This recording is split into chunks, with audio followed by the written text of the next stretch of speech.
We are live in the UK Crime Book Club. I am absolutely thrilled, in case you can't tell, to have Claire McGowan and Sophie Hannah join us for an hour's chat. I'm really excited. Would you like to introduce yourselves? So, Claire, shall we start with you?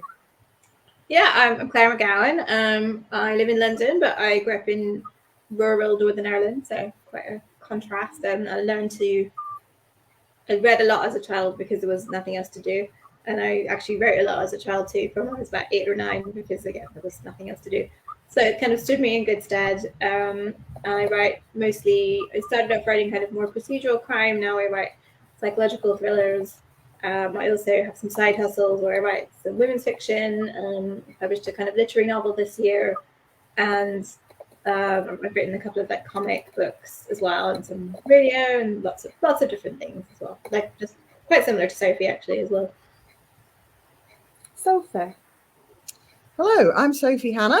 I am a crime writer. I live in Cambridge, and I write two different kinds of crime. I write contemporary psychological thrillers, and I write continuation novels starring Hercule Poirot, Agatha Christie's famous Belgian detective. So those are my two sort of regular kinds of writing. I also write a bit of self-help. I've written and published 3 self-help books, which I know seems bizarre, but I've always been a big fan of the self-help genre. And most recently, I have released a murder mystery musical movie. So it seems I now write musicals as well, but with a crime and mystery theme. Yeah, I'm a big crime fiction fan. I would say that 90% of what I read is crime or mystery fiction, and within that, my favorite crime novels are the ones that are driven by mystery. I'm not actually that interested in the mechanics of crime. It's the puzzle and solution combination that I'm just addicted to, both as a reader and as a writer. Would you both like to tell us a little bit about the books that we're here to talk about today? And obviously, Sophie will talk about the feature film as well. But Claire, tell us about Let Me In. So this is my latest book, Let Me In. I say latest, but I feel like it came out quite a while ago. I think it was June, so it wasn't that long ago. And so I don't know about you, Sophie, but I really like experimenting with structure. I'm kind of obsessed with structure. I think that's what really interests me, is like how do you tell a particular story? How's it going to be constructed? The timelines, the viewpoints, all of these different things, any devices that you might use. And so with this book, I wanted to write something that came in sort of 4 big chunks, and every time you switched viewpoint at the end of a chunk, you would get a massive twist that would kind of turn everything on its head. It's about a couple who buy a house in Cornwall, kind of sight unseen. When they get there, it's extremely run down. But also the wife, Helen, has this feeling that she's been to this house before, and she can't think why that is, but she has a strong memory of the house. Lots of strange things start happening as they're living there. They find kind of sinister objects in the house. They're having a kind of ongoing fight with their builders, and one of them gets horribly injured. And they eventually find out that the house belonged to a woman who was supposed to be a witch, was one thing, but also was convicted of a triple murder back in the 80s. And as time goes on and you switch into the viewpoint of the husband, George, you discover that actually he knew a lot of this. Lots of things he's not been telling Helen about his connection to the house. And then we go back to her and discover there's lots of things she's not been telling him about her connection to the house as well. So it was really fun to kind of write in those different. Then we also hear from the woman who owned the house back in the 80s and why she did it and whether she did it at all. So that was quite fun to write in all those different viewpoints and plot in those big twists. It's also a little bit witchy, which is quite fun. So nothing actually supernatural, but lots about kind of herbalism and the tarot and astrology and so on. Sophie? So my latest book is called Hercule Poirot's Silent Night. I haven't got a copy of it with me, but it's behind Sam. Yeah, I'm turning the wrong way because I'm not used to it. The camera's the wrong way. It's a Poirot mystery, and it's set at Christmas time, hence the Christmas Carol-ish title. So Poirot and his friend, Inspector Edward Catchbull, who is the narrator of all of my Poirot novels. I decided that because I'm a new writer writing about Poirot, I should give him a new sidekick who can narrate the novels, which would then explain the fact that my Poirot novels will inevitably be a bit different from Agatha Christie's. So Catchpool is the narrator of Hercule Poirot's Silent Night. He's also Poirot's friend, and the two of them are planning a nice, quiet Christmas in London when Catchpool's awful mother, Cynthia, appears in London and says to them, "You must come with me to the Norfolk coast. Somebody's been murdered, and this is causing serious problems for my friends who I'm staying with. You've got to come to Norfolk and solve this mystery." And Catchpool really doesn't want to, because he knows that his mother just wants to trick him into spending Christmas Day with her. She's one of these mothers who is not happy if her child is not with her on Christmas Day. There are people like this, by the way. That was kind of what inspired that angle of the book, that I've met mothers who can't have a good time at Christmas if their kid is, for example, with the in-laws, with their wife's parents or their husband's parents. So Poirot and Catchpool go to Norfolk, and there's this baffling mystery to solve. A man has been murdered in a local hospital, and for some reason, the woman who lives in the house where they're staying and where Catchpool's mum is staying for Christmas, she's convinced that whoever murdered the man in the hospital is going to murder her husband next. And she will not say why she thinks that. And it's all very suspicious. So Catchpool and Poirot have to solve this mystery. And then pretty soon there's a second murder, which muddies the waters. And the big question is, are they going to be able to solve it in time to escape from this awful, gloomy house and get back to London to have the Christmas they planned? Or are they going to end up trapped on Christmas Day with not only a vicious murderer, but also Catchpool's terrible mother? I have just spotted sorry to interrupt, Sam. Louise. Yeah, I've sent her the link. I was just going to say. And Louise has seen the link, so hopefully she'll be joining us. Can I ask you both to talk a little bit about the houses that your books are set in? Because you've got quite good stories behind these, and the houses are just as big a character as as your actual characters. Yes, so, and I love that. I'm sure you do too, Claire, that if there's a house that's a character, it makes a book all the more fun. Yeah. Louise, hi, Louise. Hi. So sorry, I've been waiting since 2:45. I was about to give up, so I don't know what happened. But anyway, I'm really sorry. We had a different link through the week, and the one that you've used tonight is the original link and not the. So I don't know if you've received the new one, but we are thrilled to have you with us. Do you want to quickly introduce yourself? Yeah, sorry, I've missed what Claire and Sophie have said. I'm so sorry. So, Louise, do you want to tell us a little bit about The Only Suspect, and then we'll go back to talking about the houses, because location is quite an important part of yours as well. It is, yeah, absolutely. So The Only Suspect is domestic noir, I guess, and it's got two time frames. One in the present day, in a lovely little cottage in a suburb in southwest London, and in 1995, where the characters live in a scuzzy flat in Camden. Claire, do you want to talk about your house in Cornwall? Yeah, so it's not based on a real house or a real place. If it were a real place, it would be sort of near Lamorna, if you know where that is. It's kind of near not far from Mousehole. And I did go to Mousehole for a lovely research trip and went around and looked at the stone circles and things. But the story was kind of inspired by, I'm really fascinated by how middle class people get involved with their builders.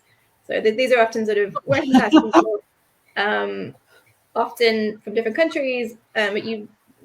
Often people don't trust their builders or even like them, but they give them keys and let them into their house. And I know of a number of people who have actually ended up having affairs with their builders. Equally, people that have ended up kind of at daggers drawn with their builders. So it's quite a fruitful area, I think. And I also am interested in what happens when people buy horrible houses. So I was kind of based on someone I was dating during COVID for a year or so, who had bought a really awful falling down flat that he expected me to spend time in. So I was kind of intrigued by that, and how like your house affects your life, just the horribleness of it, and being just tied to it as well when you bought a place. And people do buy houses at auction without even having seen them, which is the case in certainly for the wife of my couple. She's not only horrified by the state of it, but she also has this strong feeling she's somehow been there before. So yeah, it was really fun to write about a kind of spooky house. Sophie, do you want to talk about the mansion, the crumbling mansion? I really do want to talk about it. And I completely agree with everything Claire's just said. I mean, people do have interesting relationships with their builders. That is really true. And I also, see houses that people have bought that are complete wrecks and they're planning to do them up. And I just think that's so brave, because I'm always too chicken. No, so the house in Hercule Poirot's Silent Night was inspired by a real house that I saw on Rightmove. I'm a massive Rightmove addict. I'm constantly, not a day goes by without me looking on Rightmove. And I'm so sort of unrealistic that I often end up kind of going, oh yeah, I can buy a small holding in Wiltshire.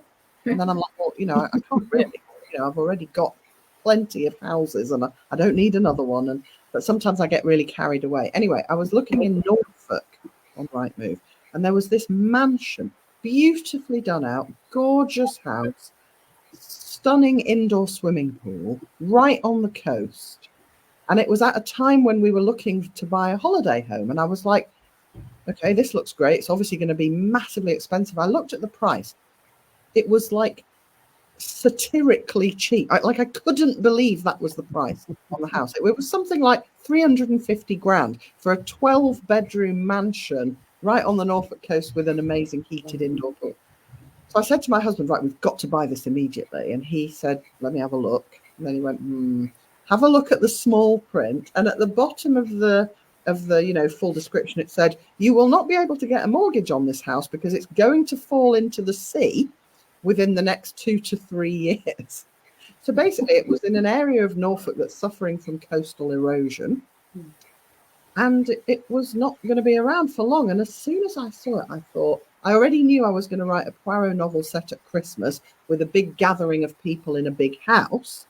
And I thought, what could be more perfect than having a house that is threatened imminently with literally falling off the cliff into the sea, at the same time as people in the house are committing murders, being murdered, trying to solve murders, and then the house itself is about to be murdered by the ocean and forces of coastal erosion. But did you see this week, Sophie, that it's happened? A big chunk Yeah, of cliff fell in Norfolk, fell into the sea. So my God, you were right there. Thank God you didn't buy it. Well, when my husband said, no, it's about to fall into the sea, I was like, listen, it's so cheap. Maybe a few years There's a rental for a year. Yeah. He said, I'm not going to sleep even for one night in a house where I think I might wake up in the sea in the morning. It's really scared where I am at the moment because I'm not in the UK. I'm in France at the moment, and I'm on the Ile de Ré. And obviously they've had similar storms to the ones you had in the UK. And some of the beaches have been eroded by 4 meters after this pummeling by storm after storm. And you can see they've got quite a lot of bunkers from the war, and also quite a lot of houses, and very posh houses quite close to the coast. And it's not a cliff, so there's no danger of sort of falling into the sea, but there's every danger of the sea just kind of coming to join you as you lie in your bed. Scary. That is terrifying. Because we've just done the question with Claire and Sophie, somebody's asked Louise, was the location for those people inspired by Camberwell Grove? I could really picture it being set there. Somebody's asked. Those people, oh my goodness, actually no, but one of my books does have a street that is directly based on Camberwell Grove, and that's The Disappearance of Emily Marr. That's where Emily lives when she has her affair with the surgeon Arthur, and that, I think I call it, like, I don't know what I call it, maybe Chestnut Grove or something, but no, that is Camberwell Grove. So if that's where you live and you want to see it reflected in a book, that's the one, not those people. Those people's not Camberwell. And that was Dan McBreakneck. So thank you, Dan. Lovely to see you. What is it that specifically interests you all as a writer? So is there something that you're trying to kind of work through by writing the books? I know we're all interested in secrets and lies and mysteries, but Is there something specific that you're aiming for when you're writing? Something that you always have in mind?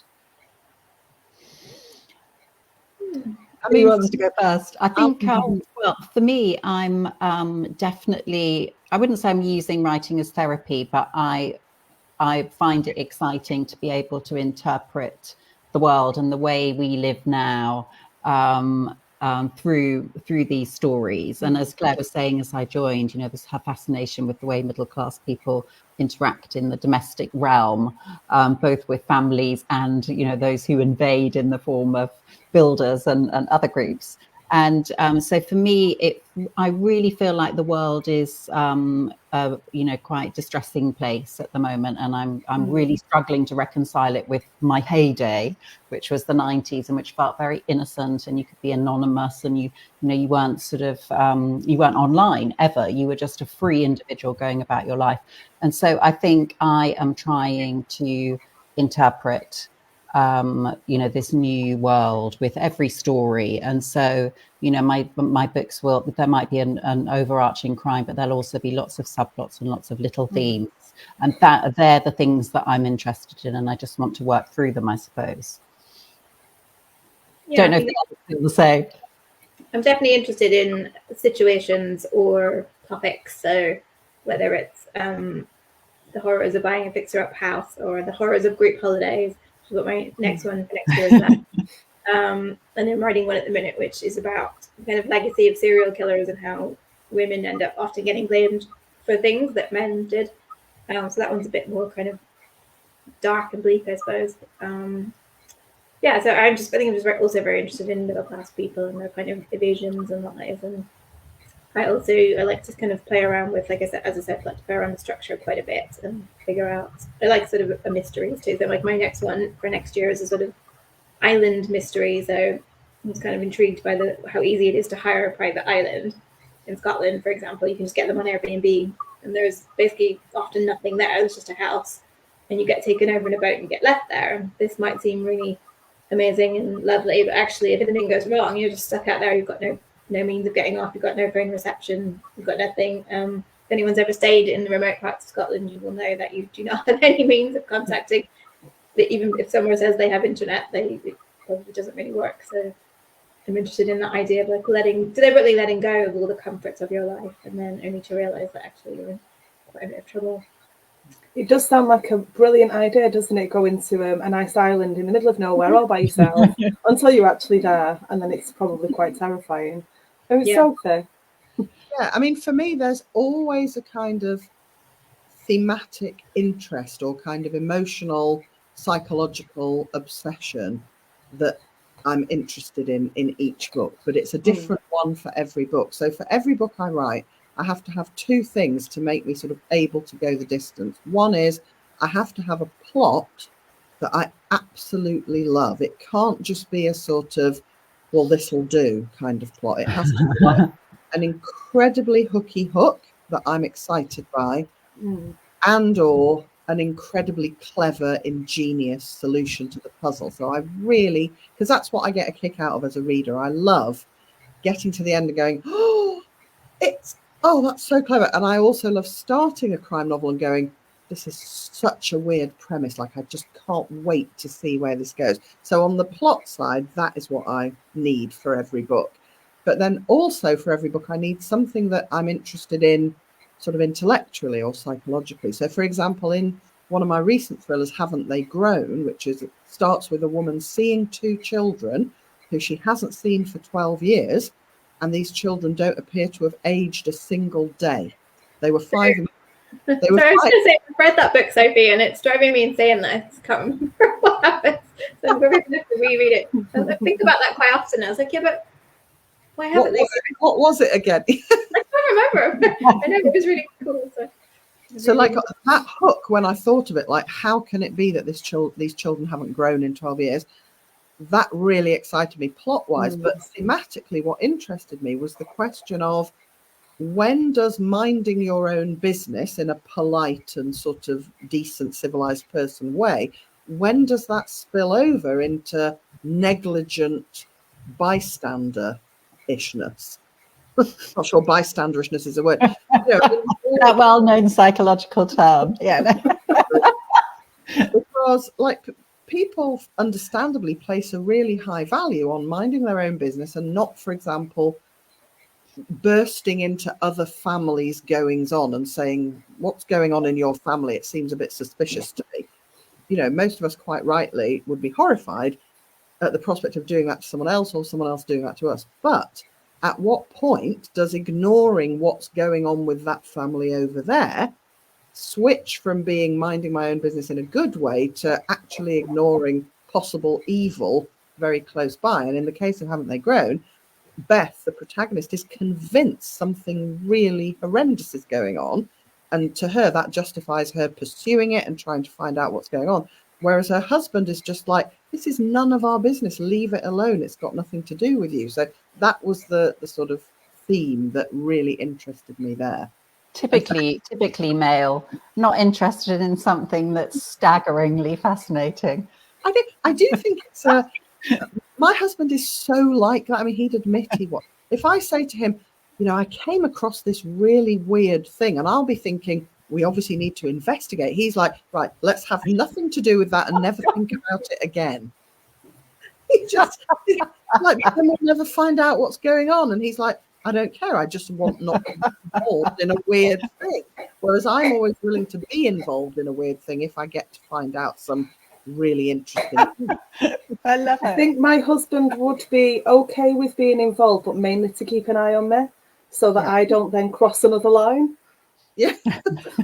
So trying to fix something by crossing a line and then going too far, that's my wheelhouse, I think. Yeah, me too. That is exactly me. And all the heroines of my books. I need to know about the children and I haven't read the book, so this is my guess. Did the original children die and they had a second set and they called them by the same names and they looked the same? No, okay. It's not that. And I can say, actually, because I think when people hear that premise, I can see it in people's faces. Amazing. I always mention Haven't They Grown because it's my favorite of all my premises. It's my favorite of all my books that I've ever done.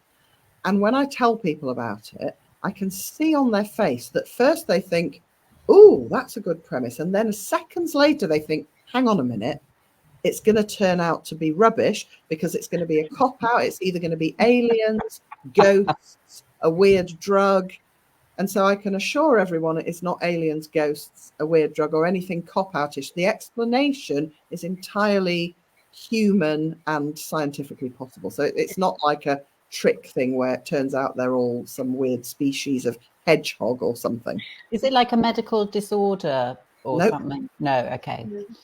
I feel like we could guess a lot of this. Yeah, I feel like we could do this all night. Yes, read it. Right. Do you ever give up on an idea then, Sophie, if it's not ticking all those criteria for you? Like it's not the perfect. I mean, I certainly would, but I think you know, you're both probably the same. Like our brains know by now, subconsciously, they have been well instructed by us that their job is to come up with brilliant plot ideas. That's just what they need to do. And I think my brain certainly filters out anything that it knows won't interest me. So the kind of things that just never interest me as a writer is like a murder mystery where, you know, there's a place, there's a dead body, there's X number of suspects who might have killed the dead body, but we don't know which one it is. Now, although that is a mystery, which one is it and why, it's not as mysterious as I like mysteries to be, because you can pretty much speculate about some possible answers. Like it could be Fred because of the blackmail, or it could be Maureen because of the love affair. So although you don't know the exact answer, you can speculate and imagine some answers. What I like is maximum mysteriousness. And for me, that is only achieved when the reader cannot begin to speculate. When they're like, well, I just have no idea why this would ever happen, because as a reader, that's what I like. So I think my subconscious just doesn't put forward ideas that it knows I won't like. But in terms of giving up on an idea, I never give up on ideas because I think they're too much. So when I had the idea for Haven't They Grown, I didn't know what the answer was going to be. And a lot of, the thought came up, well, maybe this just isn't answerable, because obviously it would never happen, because children do in fact grow. So better give up on the idea. I never do that. If I love the premise, then even if for 6 months I cannot think of an explanation, I always just trust that I will eventually think of one. And I always do. Sometimes it's 6 to 9 months before I get and it's not just the perfect solution. It's always, this is the only way it could work. Like, any explanation other than this would be absolute nonsense. But this is one way that it can work. So, Claire, for you, is there one of your books that you are the most pleased with? And I'm going to ask Louise as well, because you've hit on something really interesting, Sophie, that if you're really interested in an idea, then there's no way it's not going to come across in the book. So is there something, Claire, that you are really pleased that you came up with, even if you can't tell us exactly what it is because it's a spoiler? I think maybe not the same question, but I think my favorite of all my books is actually not even a crime book. It's a rom-com that I wrote, and I just wrote it at a kind of difficult time in my life, and it really helped me out a lot, like financially and emotionally, and cathartic. And I actually found myself rereading it the other day, and I really enjoyed it. So that's kind of strange that it's not the cleverness of it at all. It's just funny and fit together well. And so for anyone who wants to go read that, what's the name of the book? Oh, it's called The 30 List. So it's kind of fun, lighthearted. I think crime stuff. I often find myself writing sort of vantage point style books where everyone was at a party and everyone saw something slightly different, which are incredibly difficult to knit together. So those are a bit of a pain, but I quite enjoy solving the puzzle of that as well. Like, how could this possibly have happened, or who saw it, or who did it? So lots of charts and things like that. But, I'm actually quite pleased with my next one, I'd say, because it's like a locked room. It is a sort of a someone's died and who could have done it among these suspects, but there's lots of other things going on. Is that the Greek island one? It's a Scottish island, so very Scottish, yeah. Very cold and remote and grim. And people are playing a game of two truths and a lie. And there's an extra truth in the box which says that all of them have killed someone and that they're all going to die on this island. And then people do start to die. So it's kind of like, are they causing this or someone else doing it? So that was quite fun to knit together as well. Louise? I was just going to eagerly interrupt a moment ago to say how much I love Claire's book, This Could Be Us, which maybe she can tell us a bit about. Honestly, it's a masterpiece. It's not crime. It's an incredible book. It's my favourite UK book of the year, if we come to recommendations later. But in terms of my own books, I think it's, as Sophie said, it's about writing the book that you really enjoy reading. And I'm really into generational wars, the culture wars. I'm really fascinated by those collisions and clashes in society at the moment. So on that basis, I think my favourite book of mine is The Other Passenger, which has a plot involving two couples, a Gen X couple and a millennial couple, and the ways in which they interact over the subject of money and property and lifestyle and the luck of having been older and therefore been able to buy a fantastic house versus the bad luck of having absolutely no chance whatsoever of doing that. And my next book, the one that's out next year, is more of a take on culture wars. There's more generational conflict as well. And so they're my two favorites because I just feel alive when I'm writing about those subjects. And I do think that comes across when the author is particularly passionate about something and just finds it funny, finds it, infuriating, just finds it, really just the essence of what it is to be a human at the moment in contemporary society. So they're my two favorites. I can't say the title of the next year one because it's not being announced until next week, but it's out next June. Is that really hard to do? You all must have to be really good at keeping things under your hat and remembering which thing you're allowed to say and which one you're not. Are you all really good at that? I'm terrified. I'm just really sweet. So luckily when I was doing my women's fiction, I was doing it under a different name, but I was allowed to just say that because there's no way I could. Notoriously leaky. Wiki Sieve. I'm And not. you guys have different strands going, don't you? So I'm really intrigued by how you keep those strands separate. I don't have to do that because I just have the one strand, and usually, you know, one book a year or every 18 months. But I find it hard enough with you know, on that basis. I find it hard to remember characters' names. I get plots mixed up. I think you just have to prepare yourself before each event and sort of remind yourself which one you're talking about. Yeah. Yeah. I think it's like I fill in all the gaps, I think, is how I do it. So I don't, the gaps that you would normally have when a book is away with the editor, or those all get filled up, which is maybe a bit too much. So I'm thinking of maybe trying to have a bit of time off next year and just kind of curl up and read for months. I was saying to a friend, I had lunch with a friend yesterday, and she was kind of taking the mickey out of my ridiculous life and regime, because I suffer from being like delusional levels of optimistic. So when I think, can I do this and this and this as well? My brain just goes, yes, of course you can. You can do everything. Anything is possible if you want it. And, you know, and I believe that. And I watch Hollywood movies and musicals, and that's the message of every movie is you can do it if you try hard enough. And what that means is I commit to doing loads of things and sign loads of contracts and take on loads of work.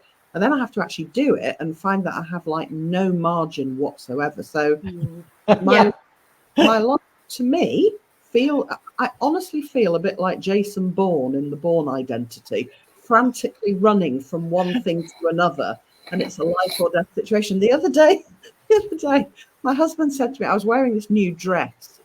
My husband went, "Oh, nice dress. Not seen that before." I said, "Yes." I said, "It's new." I said, "I've bought 5 new dresses because I've worked out that if I wear dresses, I can save about 10 seconds every morning, because I only have to put on one item of clothing rather than top and trousers." And he was like, "You need to get your schedule sorted out. If you're that short of time that you're celebrating the seconds saved by on one dress." Yeah. You're like a junior doctor. Oh my God, I'm worried. Although you I feel seem the need very to show you this book. I bought a book called The Organised Writer by Anthony Johnson, and it's excellent. I've read it, yeah. I think. Have you followed the advice in it? No, I was too busy to follow the advice, but I read it and thought he was right about everything. But yeah, it's excellent. But I never have missed a deadline, so I do get it done. But like you say, use the word margin, Sophie. That's probably a good one. I don't have any margin for this is going in the wrong direction. I need to rip it up and start again. Or at least not massively. That's anyway. the problem. So, and also I think I found, and I know a lot of other writers say the same, is that it's really brilliant to have some time off from a book while you're writing it. So even if it's just a month, that's still quite a luxury if you're if you're quite close to the wire, as I think that we all are. But if you do, by some fortuitous sequence of events, get some time off. And I did have that with one book where I ended up having 3 months off because I was doing something else. It was a TV thing. And when I came back to it, I just was able to read it with such clarity compared to when you just motor through with no break. And so that's the limitation, I think, of being really, really busy. Well, it's all going to just don't get that breather. It's all going to change for me in January. My New Year's resolution is, starting from January, I'm going to operate in a whole different way. And it's actually going to be quite easy. All I need to do is start writing the next book, whatever it is, sooner rather than later. What I have always done for the last 20 years is I start writing the next book on the exact day that if I didn't start that day, it would be a dire emergency. And I just have to not do that and everything will be fine. So that's my solution for next year. It's so true. I think of it as like being on a war footing where it's just, everything's gone into a kind of intense overdrive. But it's really hard, isn't it? It's hard to say no. I think full-time authors, we're freelancers at heart, aren't we? And freelancers find it really hard to say no to to projects, especially if they're really interesting projects. And But scheduling is difficult. I find it very hard, and I'm finding it harder and harder to find time to actually write, as opposed to do all of the other stuff that we need to do. Particularly now, we have social media, and a lot of self-promotion is required of us. I often say that when I first started writing, which I think maybe the first of us to start writing, my first book came out in 2004, and back then I spent all my time writing. I think I had like 1% of my time I had to send a few emails or maybe have a phone call. But now there's no way I even get to have 50% of my time writing. So it makes it even harder. You take on more projects, you become more in demand, but you get less and less time to actually do the writing. And then you have, whenever you do events, one of the questions is always like, it must be a very lonely life being not lonely enough. About a day. It's a constant stream of chatting to people about things. And like today, I felt really pleased because I wrote 2,000 words, but I was just lucky that it all flowed, and that was in 2 hours, and that was all I had, because the rest of my day was emails and interviews and articles, just all the other things that writers do. Yeah. And as the whole world is finding out now, working from home, isn't all it's cracked up to be. And we've known that forever.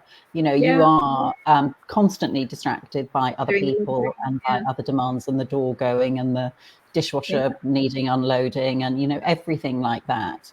And so I find it that the best way to write is to leave the country. I don't know any. I haven't got any friends. Maybe that's. I've been reading this really interesting book about the I forget what it's called. It's by Mason Curry. The Rituals of Writers. I read the original one a couple of years ago, and this is one that's just about women. But it's so fascinating, and I feel so good when I read it. I'm like, this is great. Like, all of these people are crazy and can't get any work done without their ridiculous rituals, and they need lots of time to just sit around. Like, that's okay. So I should have more time to just sit around and not push myself so hard. So it's an extremely comforting book. I would definitely recommend it for just. I also think I need to be more eccentric, because my. You have to wear a certain hat and have a like I'm just very sort of pragmatic about it. I just do it, and sometimes it's hard to catch that feeling of real inspiration and flow when you just have to get things away. So I want to find that again. I used to sometimes would just find the entire book kind of writing itself in my head, and that hasn't happened for a long time. So I'm wondering if I need a bit more space. Yeah, well, how many do you write? How many have you written in a year or published in a year, Claire? Because you're so prolific. I published 4 books in 2021. Wow. That was like lockdown madness. And then I published 3 books last year. 3 books. So you write like 3 books a year? Yeah, pretty much. Not all of them are full length books, but but next year I only have 1 book coming out. So oh my goodness, it's insane, isn't it? I find it really fascinating, the writing world, because you'll read interviews with authors where they're writing 1 every 10 years, and or they some of us haven't managed 1 in 20. I mean, A, how can you afford to do that? But B, I mean, that's just insane, isn't it? When you compare that to 4 really high quality books going out in 1 year from Claire. It's just there's no exact science, is there, in this game? It's just whatever works, whatever. I don't think I would have the confidence to do a book every 10 years, because what if that book's rubbish? Then you'd be like, every 10 years, okay, it's rubbish. It's all your eggs in one basket, isn't Nobody it? wants to read it. Bored as well. I think it did actually take me 10. This Could Be Us that you mentioned, that did take me nearly 10 years to finish. So, and that was mostly like. Right, hold up, put it aside then. Right. Tell everyone a bit about it in case they don't know, because honestly, it's such a wonderful book. I just feel like everyone should read it. It's a kind of long gestated project I had about a family with a disabled child, and that's something you've written about, actually, Sophie, isn't it? One of your books. I can't remember which one, but it was the motive. Kind of Cruel, yeah. What was it called, sir? Kind of Cruel. Oh yes, kind of cool. Yeah. So it's a woman who just can't cope with her children and the burdens of her life, so she leaves, and it follows the family over the next 20 years. So the mother, the father, the son, and then it's the daughter that's disabled. So just kind of very tricky structures, intertwining, going back and forward in time constantly. So yeah, I was really pleased to finally finish that, because I definitely did not know how to finish it when I first started writing it in 2011. When I got it out in lockdown and finished it, which was really good. It's got such a epic quality to it, and maybe that comes from having had that long time, Yeah. even though you weren't working on it full time, but you matured during that time, I'm sure. And all of the political and social events that have taken place in that time, it really kind of positions women's roles and women's sort of liberty, I suppose, and freedom over the course of these 2 decades. Yeah, and it's based on my own family, I should say. My brother's quite family disabled, so I've been trying to find a way to write about that in a way that didn't gloss over all the very difficult aspects of it. And addressing the demonisation of women as well. I mean, you all have done that, and I'm sure we'll continue to do that. That there is a lot that male characters and men in general can get away with that is seen as a woman's duty. So you're all addressing these issues through your books as well. I think actually, Louise, you've written some really interesting male POVs. I love writing male narrators. It's actually my favorite. They're often kind of wrong and yeah. I feel it's odd because obviously I know the female mind far better than I know the male mind, but I just feel very free writing from a male point of view. I feel like you can get away with more, and in terms of how rude and outrageous and wicked they are, and somehow the reader sort of accepts it and doesn't judge it in the same way. And I'm sure I'm the same as a reader, by the way. It's just, so it's quite freeing. So if I rarely have a book where I have multiple points of view, although there have been a few, and a mix of women and men. And I tend to look forward to the days when I'm doing one of the men's chapters. And then I've had a couple of books, including The Other Passenger and The Only Suspect, where it's all male narrated.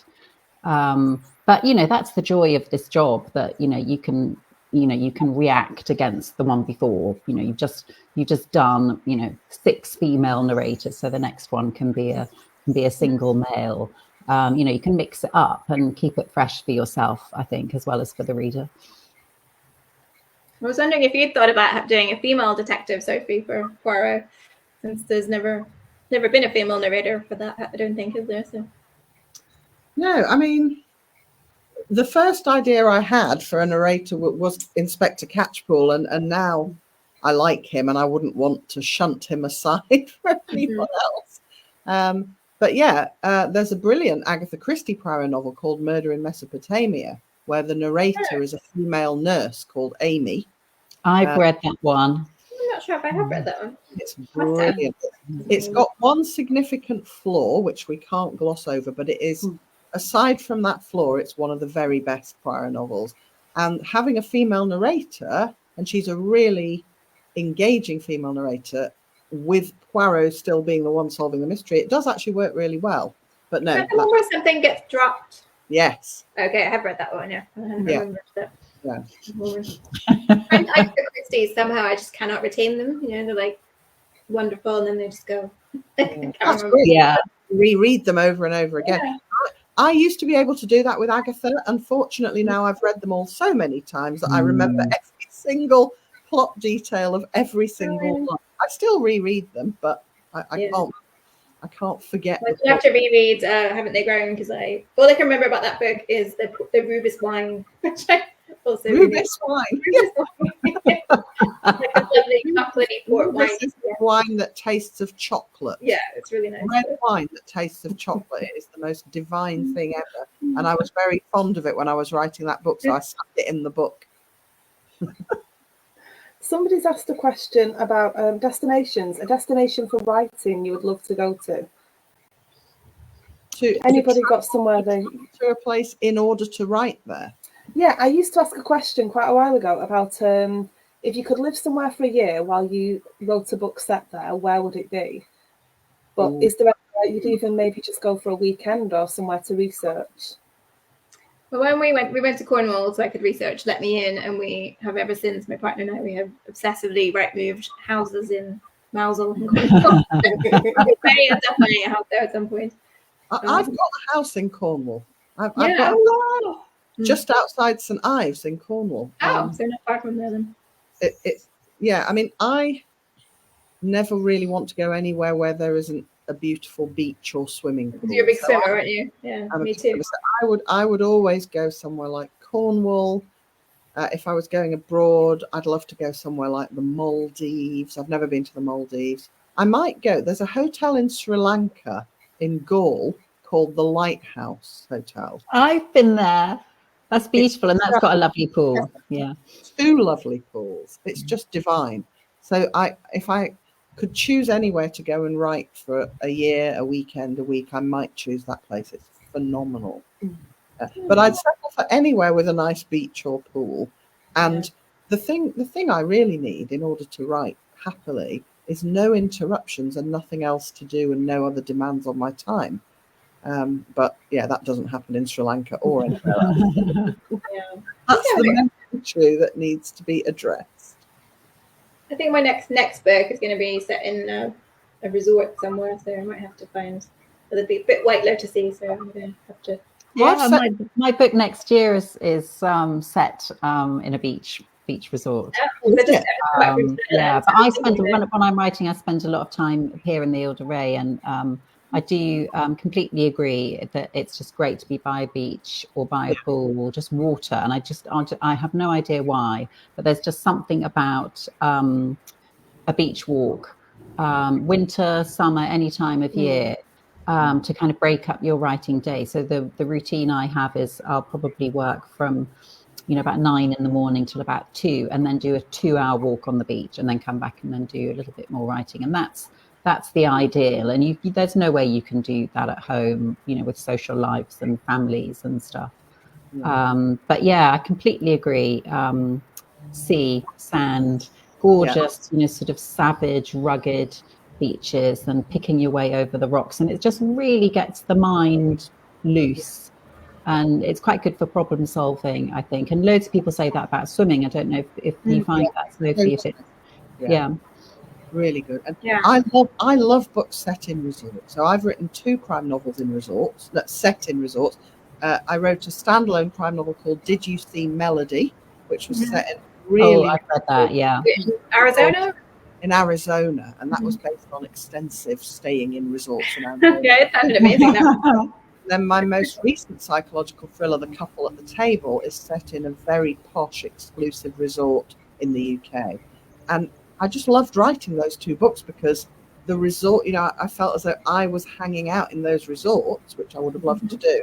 Just makes it such a nice writing experience. Yeah, I think they're really interesting because they're so often beautiful, relaxing, luxurious, but also can be kind of boring. So you do kind of often start to spy on the people around you and make up stories with them a bit. Yeah, and White Lotus has been such an inspiration, hasn't it? Because it's not only because it's so brilliant and so mean and about the super rich, but I just love how it's kind of introduced humor back, reintroduced humor into the thriller genre, because it was it has been quite serious, but I love a bit of dark humor and gallows humor in a crime book. It doesn't need to be a kind of po-faced mystery, does it, where it's all hugely serious. I mean, I love outrageous characters who say outrageous things in a crime novel. Yes, me too. Yeah, absolutely. I'm interested in how couples on holiday are often really fighting as well. Like they're not having, they're supposed to be having a good time, but they're not at all. And I'm really interested in that as well. Yeah, and that dynamic between friends who've gone on holiday together and families. Yeah. I shall send you both a copy of my next one because it's I think you'll enjoy it because it's set among the second homeowners, the holiday homeowners, and then the sort of conflict with the locals. So Ooh, I'm sure it will ring bells from the St. Ives experience. And Claire McIntosh's last book, or the one before that, was also set in a kind of second Yes, home yes, in Wales. yeah. That was really interesting. It was also What was that? The Last party. Last party, Yeah. Yeah. The lake, the soulless lake, blossoming, lakeside homes. I love that book. We are coming up towards the end, and because there are three of you, I am going to ask you to all take a couple of minutes each to remind people about what shows or feature films they can watch, what books they can read, and just let everybody go and know what to go and buy. I'm aware, Sophie, that you need to dash off, so I'm trying to keep us on time. Well, So, Claire, do you want to start? I actually have all of my books of this year to hand, funnily enough, and just coincidentally, I could mention all of them.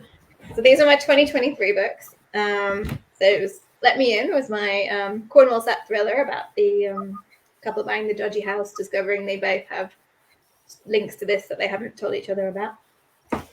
This Could Be Us that we were talking about. It's my kind of literary means, it's kind of on the commercial end of literary, shall we say, about the family. I love this cover also. It's one of my all-time favorites. Beautiful. Yeah. And this is my latest book, which is very different. This is Jane Eyre on social media that I wrote with my friend Sarah. This came out of a lockdown madness project where we'd been talking for years about wouldn't it be really funny to do a retelling of Pride and Prejudice set on Facebook. So we kind of did this and it went viral in lockdown. And we published the book of that, and now we've done a Jane Eyre as well, which was really fun. So lots of silliness and jokes. So those are my books for the year. Well, I want to talk about my movie because I've talked about my books already, but the thing that I am most excited about and that I would love you to watch is my movie. I didn't make the movie myself. A very talented cast and crew made it, but it's based on a musical that I wrote, which was originally a stage musical, and it's called The Mystery of Mr. E. And I think it is the world's first murder mystery musical movie. So there have been a couple of other murder mystery musicals, but not done as movies. So it's called The Mystery of Mr. E. And it starts with, this was one of I had an idea for a premise and I thought, I love this so much. A stranger arrives at the home of the detective characters. There's two detective characters. A stranger arrives at their home one day and says nothing apart from, I am the murderer. And they're like, what? Sorry? Is this a joke? Who have you murdered? And he's like, that's it. That's all I'm telling you. I am the murderer. And then he disappears and they have to find the murder that he's committed. And they've only got one clue, which is that they have been summoned to a country mansion called Idlewild House. That's where they're on their way to. They're about to set off for Idlewild House when he arrives. And he knows they're going to Idlewild House. That's all. That's the only clue they've got, apart from that he says he's the murderer.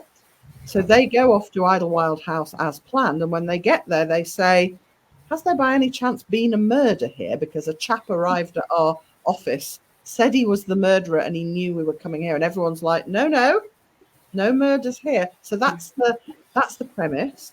And picture Agatha Christie's The Mousetrap, but with 10 catchy songs. That's kind of the territory we're in. It's also a comedy as much as it's a murder mystery. And you can watch it on Amazon Prime, UK or US, right now. Just search for If you do watch it, I've become obsessed with this. If you do watch it, please email me and tell me what your favourite song is. Because it just started by accident. People were going, oh, and the song I loved most was. So I then thought, I have to know what everyone's favourite song is. So please do email and tell me what your favourite song is. Sophie@sophiehouse.com. You're amazing, Sophie. No wonder you can only wear dresses. That's all I can say. That extra 10 seconds a day is being put to good use. Absolutely. I'm definitely going to watch it.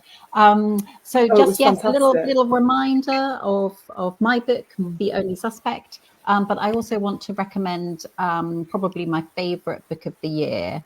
I haven't read an awful lot, actually, but this, I think, is going to be one of my favourite books of the last 5 years.